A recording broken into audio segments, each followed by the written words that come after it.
If you got selected in the H-1B lottery, congratulations. But let me be very clear, this is just the beginning. Hi everyone, this is immigration attorney Yasin Akalan. I'm actually recording this video before the lottery results are announced. We'll probably publish it right after. I'll also make a few predictions. Let's see if they turn out right. But let me say this from the start. Every year I see the same thing. People get selected, they relax, and they make the biggest mistakes right at this stage. You're still at the very beginning. In this video, I'll walk you through step by step what you should do if you're H-1B selected.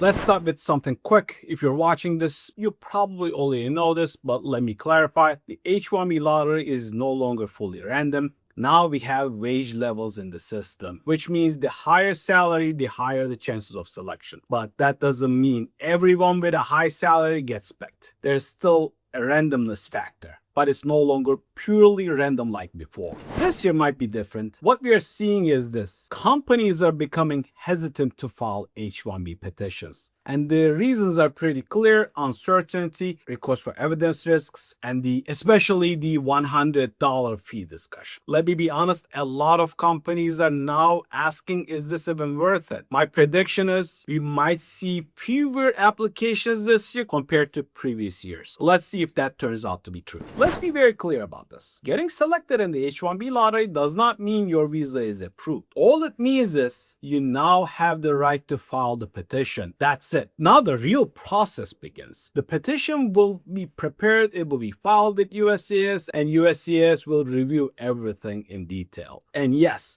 you can still get denied at this stage. Let's talk about the most asked question about the H-1Bs. The $100,000 fee. Here's how the system is shaping up this year. If the H-1B is filed to bring someone from abroad into the United States, or someone in the United States needs to go get an H-1B visa from a consulate abroad, this additional visa fee is expected to apply. But there's a key detail. If you're already in the United States, for example, on an F1 status, student status, and you're doing a change of status to H-1B, this fee does not apply. So for most students, this is not an issue right now. But there's an important trade-off. If you do change of status, traveling abroad this summer and coming back may not be realistic, since you need to be here in the United States for the change of status process. So strategy matters. Now let's get to the most important part. What should you do next? Step 1. Talk to your employer immediately. Are they filing the petition? If so, when? And who's the attorney? Step 2, clarify your position. Specialty occupation is a critical item. Your job description needs to be strong. Step 3, prepare your documents. Diploma, transcripts, evaluation if needed. And step 4, decide on premium processing. It might be worth it if you want to pass the result. Step 5, check your current status. F1, OPT, STEM OPT. Do you qualify for a cap gap? You need to know these clearly.